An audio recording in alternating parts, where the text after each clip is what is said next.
আমাদের এইভাবে হেরে গেলাম কেন? মহল্লাকে মহল্লা নামাজি কোথায়? ফজরের নামাজে মুসল্লি, ফজরের নামাজে মুসল্লি। ওই বাবার ঘুম আসে কেন? ওই মার ঘুম আসে। বলে যে ঘরে তার সন্তান, যে বাপ মা জীবিত থাকার পরেও 14, 15, 16 বছরের ছেলেটা এক ওয়াক্ত নামাজ পড়ে না, ওই বাপ মার ঘুম আসে কেন? ওই মা ঘুম আসে কিভাবে? বলে আমি তো বুঝি না বাবা, আমার হিসাব মিলে না। তখন আমি অনেক চিন্তা করছি এটা লইয়া, আমার একের বহুদিন, বিশ্বাস করেন আপনার কাছে বললাম, আমি বহুদিন চিন্তা করছি যে এটা কি বাপ, এটা কি বাপ না প্লাস্টিক, আমি বুঝি এটা কি বিড়ি খা, বন দিয়া ভিজাইয়া চা খা, চা দোয়ানে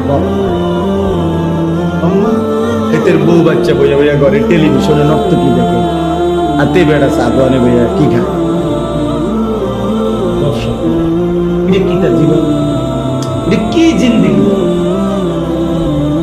আমরা, আমার কথা হলো আপনার পড়ালেখা নাই, আপনি ছোটবেলায় আপনি তো বাংলা অঙ্ক ইংরেজি সরু সরে আনা করছেন না, এটা তো আরেক কথা।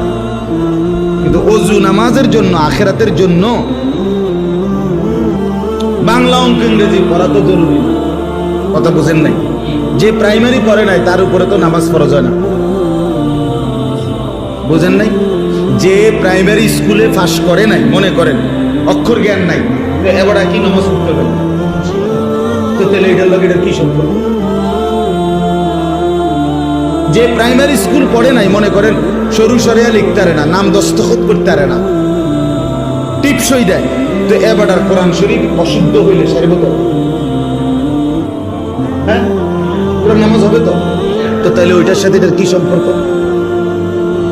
আপনি যে জিগাইলে কয় ছোটবেলায় করছি না, মানুষ গ্রামের মানুষ, তো আপনি গ্রামের মানুষ হলে আপনি গরুর গোশত দিয়ে ভাত খান কা?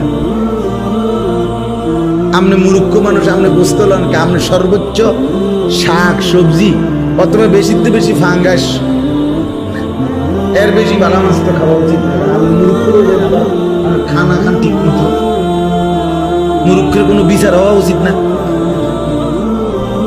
কথা বলেন না? কই দুনিয়া তো সব ভোগ করতেছে, ঠিক কিনা বলেন? এটাই শুধু শিক্ষিত মানুষের ঘরে? পৃথিবীর কোন আধুনিকতাটা, মানুষের আরামের জন্য কোন জিনিসটা তার ঘরে নাই?